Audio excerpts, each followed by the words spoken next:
সবাইকে সুপ্রভাত। আজকে শনিবার, এখন বাজে প্রায় সকাল 8টা। আজকে সকালটা শুরু হয়েছে একদম বাড়ি থেকে। মাথাটা প্রচন্ড যন্ত্রণা করছে, তাই ভালো করে এক গাছা তেল মেখে নিয়েছি। আজকে তোমাদের সঙ্গে আমি শেয়ার করব আমার একটা স্লো মর্নিং, আর তার সঙ্গে দারুণ দারুণ সব হেলদি খাবার। তোমরা অবশ্যই বাড়িতে ট্রাই করো, সুস্থ থাকবে আর ভালো থাকবে। একদম সকালবেলা উঠেই আমি আজকে শুধুমাত্র এক গ্লাস গরম জল নিয়েছি, আর কিচ্ছু খাইনি।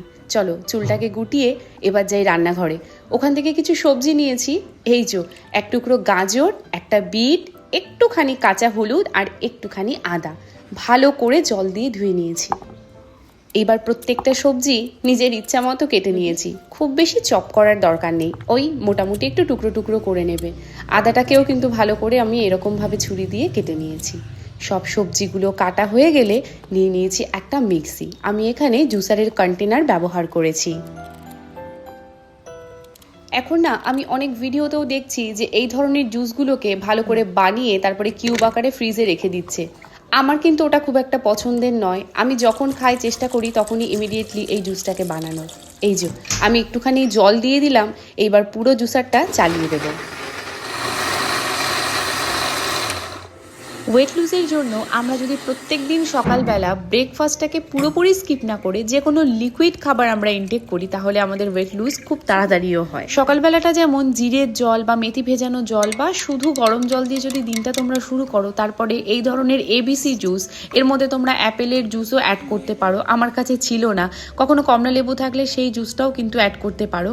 তাহলে কিন্তু তোমার দিনটা শুরুও হবে ভালো, হেলদিও থাকবে, আর হ্যাঁ, পেটও ভর্তি থাকবে। খিদের যে ক্রেভিংটা সেটা অতটা হবে না। চলো ছাদে বসে আমি আমার জুসটা তো কমপ্লিট করলাম। এবার জুসের যে ছাবাটা ছিল, মানে ওই যে ছেঁকে নেওয়ার পরে যে অংশটুকু ছিল, তার মধ্যে একটু মধু আর একটু বেসন দিয়ে আর একটুখানি জুস রেখে দিয়েছিলাম, সেইটা দিয়ে ভালো করে একটা প্যাক বানিয়েছি। এই প্যাকটা কিন্তু তোমার ট্যান তুলতে সাহায্য করবে, গায়ে একটা আলাদা গ্লো দেবে, যেহেতু এর মধ্যে বিট রয়েছে, একটা পিঙ্কিশ ভাব এনে দেবে আর স্কিনটাকে ভীষণভাবে সফট করবে। কাঁচা হলুদ রয়েছে, যে হলুদটা তোমার স্কিনটাকে আরও মসৃণ, আরও উজ্জ্বল করতে সাহায্য করবে।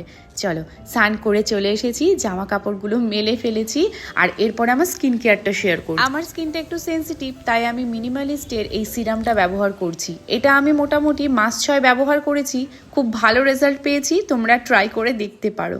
এই যে এইবার চুলটাকে একটু মুছে ফেলছি, আর ওইদিকে সিরামটাও মুখে একটু অ্যাবজর্ব হচ্ছে। সিরাম মাখার মোটামুটি 2 থেকে 3 মিনিট পর আমি এই ডে ক্রিমটা ইদানিং ইউজ করছি। এটা আমি মাস 1.5 মতো হলো ব্যবহার করছি। এটা অপটিমালসের একটা ডে ক্রিম। আজকে যেহেতু আমি বাড়িতেই থাকবো, তাই আর এর উপরে সানস পাউডার অ্যাপ্লাই করছি না। বাইরে যখন অফিস যাই এর উপরে একটা সানস পাউডার অ্যাপ্লাই করি। চলো ফাইনালি জোভেসের এই বডি লোশনটা আমার ভীষণ ফেভারিট, এর গন্ধটাও দারুণ। আর এই জোভেসের লিপ বাম, ব্যাস আমার কিন্তু একদম সিম্পল আর সাধারণ স্কিন কেয়ার পুরো কমপ্লিট। এইসব কাজ করতে করতে অনেকক্ষণ জল আর ইনটেক করিনি, তাই এই যে আমি ডিটক্স ওয়াটার ভিজিয়ে রেখেছিলাম সকালবেলা। এর মধ্যে আছে আদা কুচি, গাজর কুচি আর বিট কুচি, সাথে পুরো বোতল ভর্তি জল।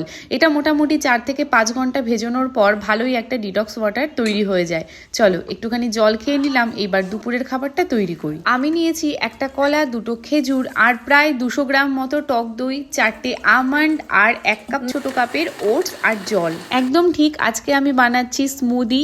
এই যে আমার জুসারের মধ্যে স্মুদি একদম রেডি, আর ওপর থেকে ড্রাই ফ্রুটস ছড়িয়ে দিতে পারো। আজকে আমার কাছে এগুলো ছিল না, তাই শুধু এটাই খেয়ে নেব। এটা দেখে মনে হচ্ছে খুব হালকা খাবার, একদমই নয়, যথেষ্ট ভারী। মনে রাখবে, সারাদিন তুমি যেমন খাবার খাবে তোমার মন আর হেলথ পুরো কিন্তু ততটাই রিফ্রেশ লাগবে। আজকের ব্লগটা কেমন লাগলো অবশ্যই জানিও।